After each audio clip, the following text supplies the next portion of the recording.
अस्सलाम वालेकुम नाज़रीन, KTN न्यूज़ में भली कार आऊं आहियां रोशनी मेमन। नाज़रीन, सभ खां पहिरीं ख़बर शामिल कंदासीं। सुप्रीम कोर्ट जो चीफ जस्टिस पाण मुरादो नोटिस न वठी सघंदो। पाण मुरादे नोटिस बाबति फ़ैसिलो 3 सीनियर जजिस ते ॿधल कमेटी कंदी। तफ़सील मालूम कंदासीं। लाइन ते मौजूद आहे KTN न्यूज़ जो रिपोर्टर असद शहर। जी असद, छा तफ़सील आहिनि?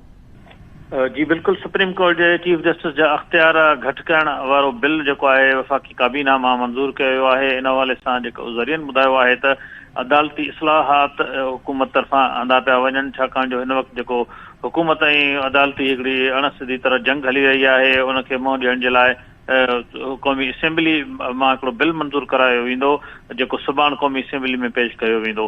इहो बिल एमरजेंसी में वफ़ाक़ी काबीना जे इजलास मां हुन बिल जी मंज़ूरी वरिती वई आहे, जंहिं बिल जो वतन में इहो चयो आहे त सुप्रीम कोर्ट जा जेके 3 सीनियर तरीन जज हूंदा उहे पाण मुरादो नोटिस जो फ़ैसिलो कंदा ऐं अज़ नोटिस जे फ़ैसिले ते 30 ॾींहंनि ताईं उनखे अपील करण जो हक़ हूंदो ऐं अपील दाख़िल थियण खां पोइ 14 ॾींहंनि अंदरि समाअत लाइ उहा अपील बि मुक़ररु कई वेंदी।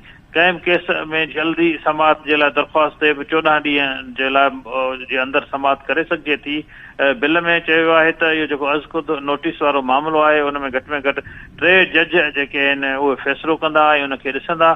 हुकूमती ज़रियनि जो चवणु आहे त इहो बिल सुभाणे क़ौमी असेंबली मां मंज़ूर करायो वेंदो ऐं उन महिल साॻे वक़्तु ई कानून वारी कमेटी ॾांहुं बि मोकिलियो वेंदो ऐं कानून वारी कमेटी इहो बिल जेको आहे उन साॻे ई ॾींहुं मंज़ूर करे वरी क़ौमी असेंबली ॾे वापसि कंदी।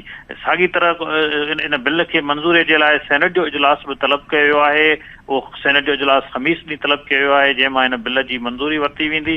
क़ौमी असेंबली जो इजलास 12 वॻे खां हिन वक़्तु बि जारी आहे ऐं वक़फ़े खां पोइ ॿीहर इजलास शुरू थी वियो आहे। ज़रियनि जो चवणु आहे इम्कान आहिनि त इहो बिल जेको मंज़ूरी लाइ हिन वक़्तु ई क़ौमी असेंबली में पेश कयो वेंदो, जेको कमेटी ॾांहुं मोकिलियो वेंदो।